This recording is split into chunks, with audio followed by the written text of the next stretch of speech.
और बारी है उन मुद्दों की जिन पर 2022 के चुनाव में आजमगढ़ की फूलपुर पवई विधानसभा की जनता अपना वोट डालेगी। फूलपुर पवई विधानसभा सीट का पहला मुद्दा है यहां का पिछड़ापन, जिसकी वजह से इसकी गिनती सूबे के पिछड़े इलाकों में होती है। दूसरा बड़ा मुद्दा है खराब सड़कें, जिनकी वजह से इलाके के लोगों को लंबे अरसे से परेशानी झेलनी पड़ रही है। और तीसरा मुद्दा आवारा पशुओं का है, जिसकी वजह से इलाके के किसान परेशान हैं, उनकी फसल बर्बाद हो रही है।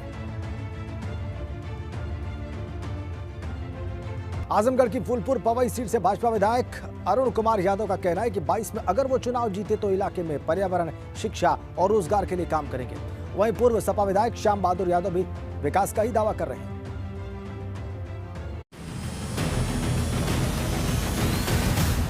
मुझे करना है, एक तो पर्यावरण के क्षेत्र में काम करना है, दूसरी मुझे शिक्षा के क्षेत्र में, और तीसरा जो मेरा सबसे बड़ा फोकस है वो रोज़गार के क्षेत्र में करना है कि मतलब ज़्यादा से ज़्यादा लोगों को कैसे रोज़गार मिले।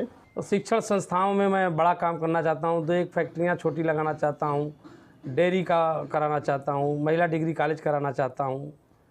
इस तरह के कई काम बाकी हैं। ये तो वादे हैं, अब बारी है उस सत्य के पत्ते की जो कि 2022 के रण में आजमगढ़ की फूलपुर पवई सीट पर किसी उम्मीदवार की जीत और हार तय करेगा। और ये फैक्टर है वो यादव वोटर जिनकी तादाद इस बार सबसे ज्यादा इस सीट पर, और इसी वजह से ये लंबे अरसे तक समाजवादी पार्टी का गढ़ भी रहा है, क्योंकि यादव वोटर सपा के पारंपरिक वोटर माने जाते हैं। फिर से एक बार रुख करते हैं अपने पूर्वांचल के जानकार और वरिष्ठ पत्रकार अनुपम मिश्र जी का। सर, आप सत्य का पत्ता यादव वोटर ही है, तो इस बार क्या लगता है आपको?